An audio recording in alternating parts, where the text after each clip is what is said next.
পরিকল্পিতভাবে শহীদ করে দেওয়া হয়েছে আগস্ট মাসের 14 তারিখে। কিন্তু এই বাংলাদেশে আমরা দেখতে পারলাম যারা ষড়যন্ত্র করে আল্লামা সাঈদীকে শহীদ করে দিল, এক বছরও পার হয় নাই, আগস্টের 5 তারিখে, তার মানে আগস্টের 14 তারিখ হতে 10 দিন আগে আল্লাহ আমাদের ফয়সালা করে দিয়েছে। তার মানে আল্লাহর কোরআন বলেন, খবরদার তোমরা যা করো কোরআনের সঙ্গে বেদবি করবে না। والذين يؤذون رسول الله لهم عذاب أليم لهم عذاب عظيم। যারা রাসূলের সঙ্গে বেদবি করে, আলেমদের সঙ্গে বেদবি করে, তাদের জন্য শাস্তি রেখেছে কে? আল্লাহ কোরআন অন্য জায়গায় বলেছে, রুতুল্লিন বাদা যালিকা যালিম। নিঃসন্দেহে যারা আলেমদের সঙ্গে বেদবি করে এরা হলো পৃথিবী পরিচয়হীন অবৈধ জারক সন্তান। বৈধ সন্তান আলেমদের বিরুদ্ধে লাগতে পারে। আল্লামা সাঈদী তার জীবনে যেগুলো বক্তব্য দিয়ে গেছে বর্তমানে বাংলাদেশে 100% কার্যকর হয়ে গেছে। আল্লামা সাঈদী বক্তব্যের মধ্যে বলেছিল, যারা জুলুম করবে, নিরপরাধ মানুষকে গ্রেফতার করবে, মনে রেখো এমন একটা সময় আসবে তোমরা পালানোর জন্য ইঁদুরের গর্ত খুঁজে পাবে না। প্রধানমন্ত্রী যখন উড়াল দেবে দেশ থেকে, সেনাবাহিনীকে বলেছে একটু সময় দাও, 2 মিনিটের ভিডিও করবো। সেনা প্রধান বলতেছে 2 মিনিট তো দূরের কথা, 1 সেকেন্ডও টাইম নাই, যদি বাঁচতে চান বেয়ারকারি যাবে তল বিকল্পা সহ দৌড়াবে। আমরা ভিডিও করতে দেখলাম 2 মিনিটও টাইম পাই নাই, সিরিয়াস আর সিরিয়াস শাড়ি করে পালিয়ে চলে গেল। ভারতে যাওয়ার পরে আমেরিকাকে বলেছে থাকার জায়গা দাও, ওরা বলেছে ভিসা বাকি। লন্ডনকে বলেছে থাকার জায়গা দাও, ওরা বলেছে পাসপোর্ট বাকি। সব দেশে চলে গেছে, কোনো জায়গায় স্থান পাই নাই। এমনকি সেই ভারতের জন্য এত অপকর্ম করলো, ওই নরেন্দ্র মোদীও বলতেছে ব্যাগ ছাড়ো।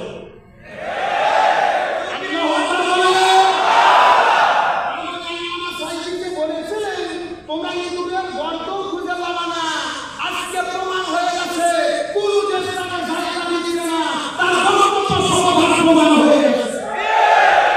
আল্লামা সাঈদী বিদায় নিয়েছে, সোজা লেখা বন্ধ হতে হবে না। আমরা দোয়া করি আল্লাহ তাআলা আল্লামা সাঈদীকে শহীদের মর্যাদা দান করুন বলে আজকের এই প্রোগ্রাম থেকে আপনাদের বিরুদ্ধে আহ্বান করব। আল্লামা সাঈদী সারা জীবন দুইটা স্বপ্ন দেখেছে, ধরে বলেন কয়টা? 2টা। 1 নম্বর তিনি বলতেন, আমি স্বপ্ন দেখি আল্লাহ আপনি আমাকে শাহাদাতের মৃত্যু দান করবেন। আল্লামা সাঈদীকে পরিকল্পিতভাবে মিথ্যা মামলার আসামি বানাইয়া জেলে বন্দী রেখে শরীরের মধ্যে বিষ ঢুকাইয়া বিদায় করে দিল। হয়তো বা আল্লাহ এর ওসিলায় তাকে শাহাদাতের মৃত্যু দিতে পারেন। 2 নম্বর আশা তিনি সবসময় বলছেন, আল্লাহ এই বাংলাদেশে ইসলামী রাষ্ট্র কায়েম না হওয়া পর্যন্ত আপনি আমার মৃত্যু দেবেন না। আল্লামা সাঈদী বিদায় নিয়েছে, বাংলাদেশে ইসলামী রাষ্ট্র কায়েম হয়েছে হয় নাই। তাহলে আজকের এই প্রোগ্রাম থেকে আমাদের শপথ নিতে হবে, শুধু আল্লামা সাঈদীর কথা বলে কান্না করলে হবে না। আল্লামা সাঈদীর অসমাপ্ত স্বপ্ন পূরণ করার জন্য, আমাদের সোনার বাংলাটাকে কোরআনের রাষ্ট্র কায়েম করার জন্য যে জায়গায় আছি এখান থেকে চেষ্টা করে ইসলামী আন্দোলনের পক্ষ থেকে আমাদের সোনার বাংলাদেশটাকে ইসলামী রাষ্ট্র করার জন্য ইসলামী আন্দোলনের কর্মী হয়ে কাজ করবে।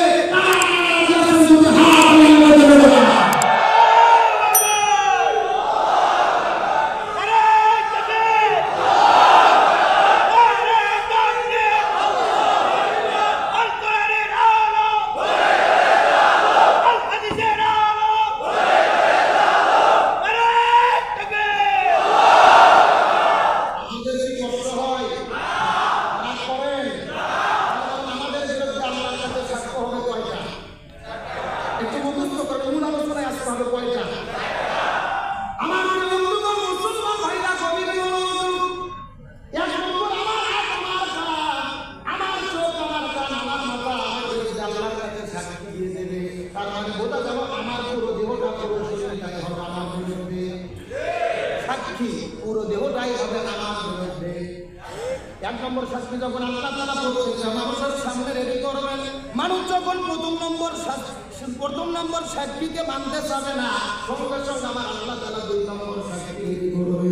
এই 2 নম্বর সাক্ষীটাকে আল্লাহ তাআলা কোরআনে বলবেন কি কাতিবিনা ইয়ালামুনা মা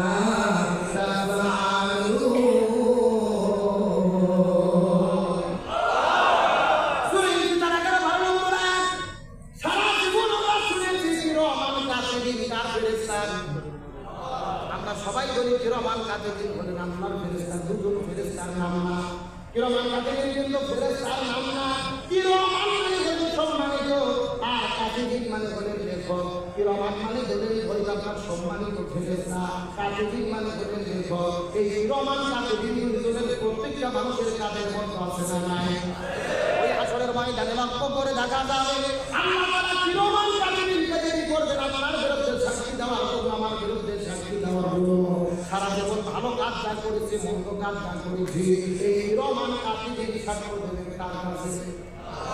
আর বলেন এই মূল্যবান বিষয়গুলো ওই হাসরের ময়দানে এই পৃথিবীর জমিনে যাদের অস্বীকার করে অভ্যাস আছে, মিথ্যা কথা বলে যাদের অভ্যাস আছে, হাসরের ময়দানে এই মানুষগুলো আল্লাহর কাছে এই সাক্ষীগুলোকে তারা অস্বীকার করবে।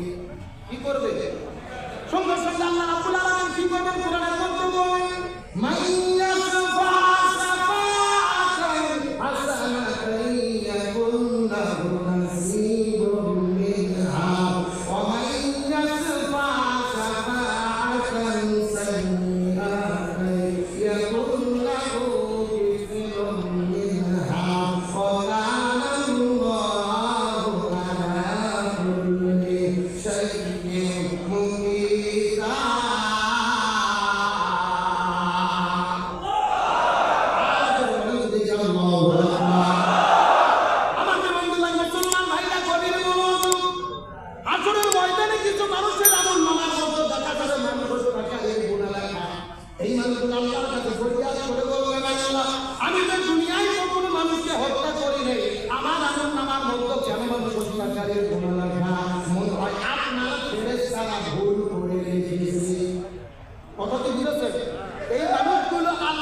আল্লাহ তাআলা রাখতে বলবেন হে পৃথিবীর মানুষেরা, এই দুনিয়ার জমিনে তুমি মানুষ হত্যা করো নাই। তুমি তো মালয়েশিয়াতে বসবাস করতা, মালয়েশিয়াতে তুমি প্রবাসী ছিলা, বাংলাদেশে আসো নাই, বাংলাদেশের মানুষকে হত্যা করো নাই।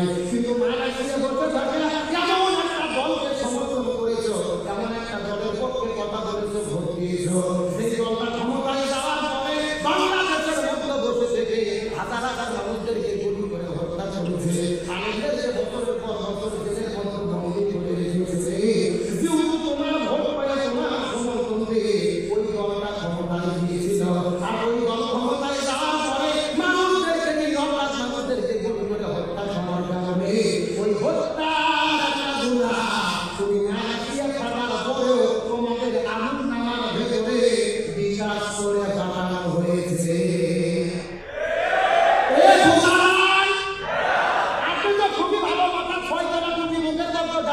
মনে হচ্ছে জিবরাইলের খালাতো ভাই এইমাত্র জান্নাত থেকে পালিয়ে এসেছে, কিন্তু ওর তলে তলে এমন একটা দলকে সমর্থন করে যে দল ক্ষমতা যাওয়ার পরে আলেমদেরকে জেলে বন্দী করে নিরপরাধ মানুষকে গুলি করে হত্যা করে। এখন আপনি যে দল করেন ওই দলের নেতা খুন করে আপনি মালয়েশিয়াতে বসে থাকে এসি ঘরে নামাজ পড়েও না।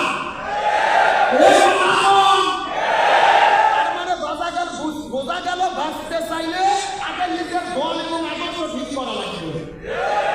আমার যে বন্ধুগণ মুসলমান ভাইরা গভীর মনোযোগ, কিন্তু আমল নামার মধ্যে লেখা দেখা যাবে রোড চুরি করার গুনাহ লেখা, ছেলে চুরি করার গুনাহ লেখা, এই বাংলাদেশের মধ্য থেকে টাকা পাচার করার গুনাহ লেখা। কিছু আল্লাহর কাছে বলবেন আল্লাহ আমি তো দুনিয়ায় কখনো রডবালি ছেলে চুরি করি নাই, আমার আমল নামার মধ্যে কেন রডবালি ছেলে না চুরি করার গুনাহ লেখা? আল্লাহ তাআলা জানতে মালয়েশিয়ার মধ্যে বসবাস করতে তোমার জীবন জিন্দেগি খুবই ভালো ছিল, কিন্তু এমন একটা দলকে সমর্থন করেছো, কেমন মানুষকে ভোট দিয়েছে কিংবা লাইছো, সেই মানুষটা চেয়ারম্যান হওয়ার পরে জনগণকে চাল ডাল চুরি করে খেয়েছে, ভোট চুরি করে খেয়েছে। এইরকম চেয়ারম্যান আমার দেশের ভোট আছে না নাই?